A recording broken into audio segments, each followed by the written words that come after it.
Dans une société où la sédentarité devient la norme, la pratique du sport semble être un combat que beaucoup de personnes choisissent d'abandonner. Entre les longues heures passées devant les écrans, les emplois du temps chargés et l'avènement de la technologie, la motivation à faire le sport s'estompe. Il faut qu'on fasse des activités physiques. Il faut marcher. Regardez, aujourd'hui, quand vous prenez les gens, avec le développement du Zémidjan, donc des taxis-motos, plus personne ne marche et personne ne fait le sport. Aujourd'hui, avec la facilité du taxi-moto, on ne fait plus rien. Mais ce n'est pas que le taxi-moto, hein. Même dans nos maisons, on a des télécommandes pour tout, même pour éteindre les lumières, pour la télé, pour les ventilos. On ne veut plus rien faire. La paresse, on est devenu sédentaire. Il faut qu'on évite ça. Alors que les préoccupations liées au stress, à l'anxiété, à la dépression et aux maladies chroniques sont en constante augmentation, l'activité physique apparaît comme un outil puissant pour favoriser le bien-être psychologique. Il faut faire les activités sportives, au moins 30 minutes de marche pour les gens qui ne peuvent pas vraiment courir et tout, 30 minutes de marche par jour. À une époque où le bien-être est souvent relégué au second plan, il est crucial de redécouvrir la puissance du sport. Plus qu'un simple divertissement, il représente une bouée de sauvetage pour notre santé physique et mentale véritable. En fin de compte, le sport est bien plus qu'un défi personnel. C'est une invitation à prendre soin de soi, à se reconnecter avec son corps et à vivre pleinement.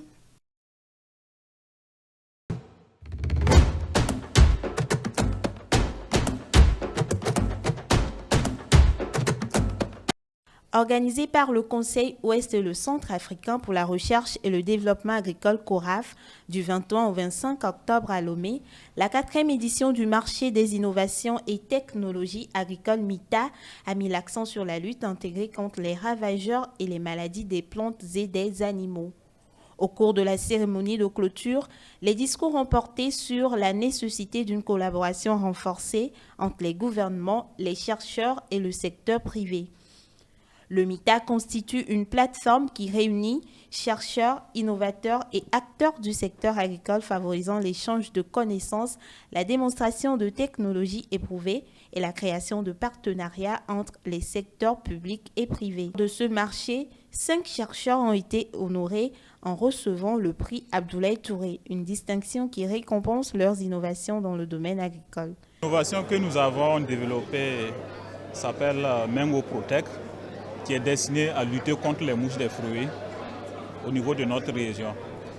Donc c'est un biopesticide qui permet de contrôler une dizaine d'espèces de mouches des fruits, dont les principales espèces inféodées à la mangue.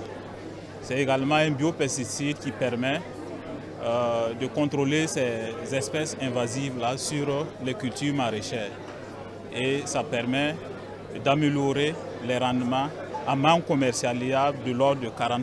Je suis vraiment ravie d'avoir été parmi les dames à bénéficier du prix cet après-midi. C'est une invite à continuer à travailler très fort dans un secteur où les hommes sont plus nombreux. Donc c'est encourageant pour moi d'aller encore beaucoup plus loin. Et ceci en s'inspirant du rôle modèle qui a été présenté dedans, en l'occurrence Dr Abdoulaye Touré, qui a un parcours inspirant et donc en se référant à lui, on ne peut faire que mieux.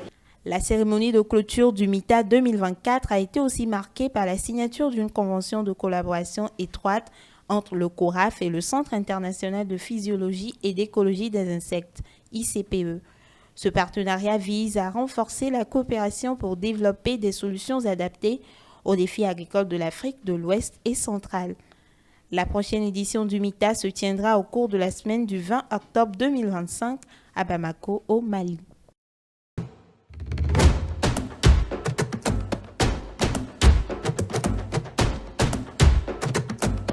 Mercredi 23 octobre, l'espace FAO situé en face de la BCAO a accueilli la 3e édition du festival Café Cacao, couplé avec la célébration des 10 ans de Choco Togo. Cet événement a réuni producteurs, transformateurs et passionnés du secteur. Le festival, organisé par Choco Togo, a mis en lumière l'importance de ces deux filières pour l'économie nationale et la promotion des produits locaux.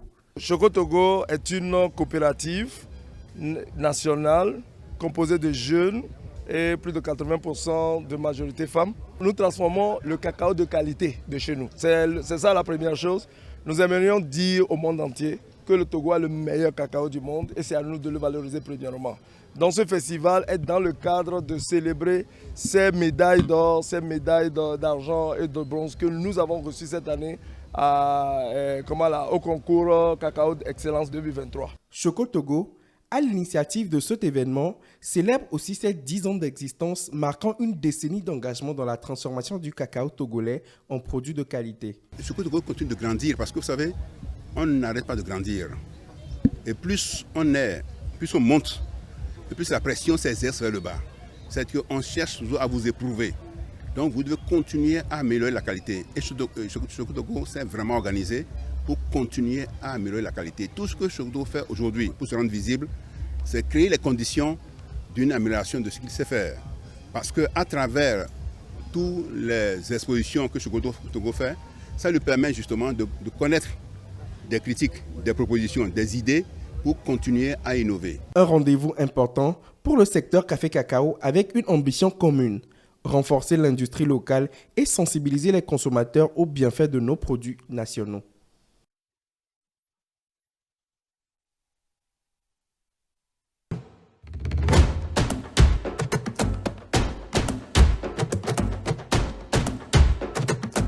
Chaque 1er novembre, la fête des morts est marquée par les activités de recueillement et de souvenirs. Tu sais, en la fête de Toussaint, moi je peux dire que c'est un jour comme tous les jours, mais le jour là c'est une journée sainte. Donc du coup, moi je vais des fois à l'église pour prier et se souvenir des gens qui sont chers pour moi et tout. Et voilà, parce que moi-même j'ai à perdre un petit frère. Et là, ce jour-là, j'y vais pour prier et pour se souvenir un peu de lui. Ce jour-là, de nombreuses familles assistent à des messes en hommage aux défunts, se rendent au cimetière pour nettoyer les tombes de leurs proches, y déposer des fleurs et parfois des bougies. Nettoyer la tombe, balayer là-bas, s'il y a des herbes, sarcler et tout, et un peu parler avec la personne aussi. Yodoaji, mi va clo ne caro ya mi clorenji ne pegbalwa mi va tutu ne kekeke kwa mi asi angone alo akalo ne ba mi va sina vele a prière vide kwa mi so donc wa dilo pe yo mene fana wa chalo. C'est une journée où le respect des traditions et le lien familial occupent une place centrale, chacun trouvant sa propre manière de rendre hommage aux disparus.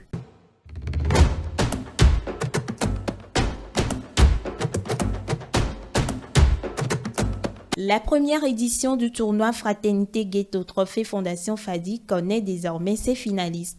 C'est à l'issue des demi-finales retour jouées ce samedi 26 octobre au stade de la JCA à Agouenivé.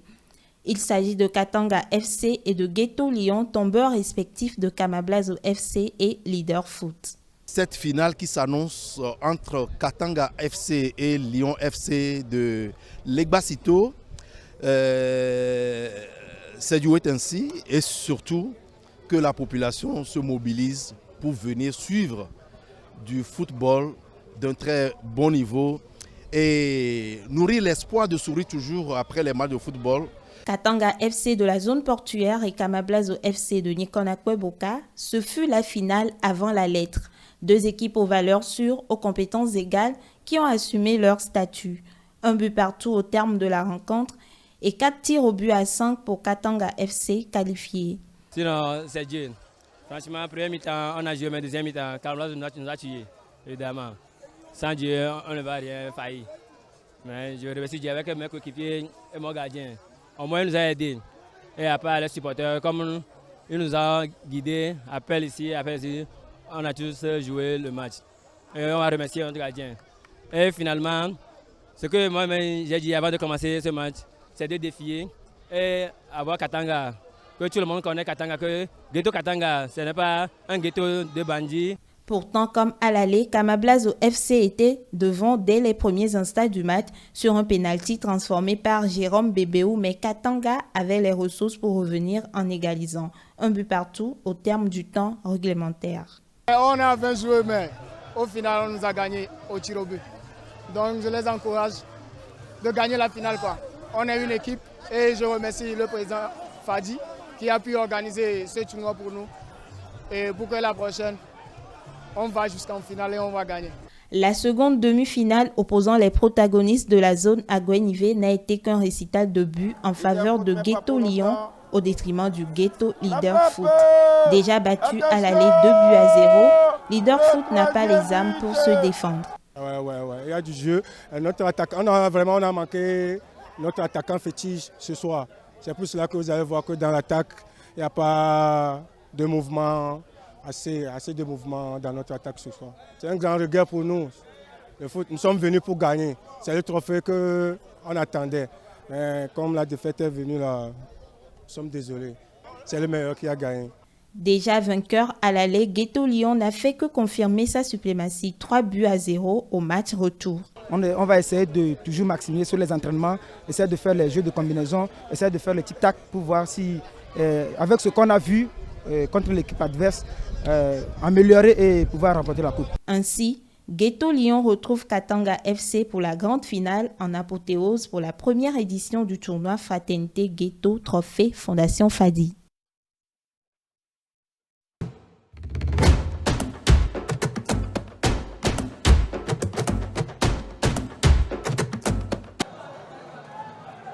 Deux buts à 0, c'est le score à l'issue de la rencontre Togo et Bénin en éliminatoire du CHAN 2024. Les éperviers ont en effet fait la différence en marquant par Abalo Denis et Avator Bruno. On a gagné aujourd'hui.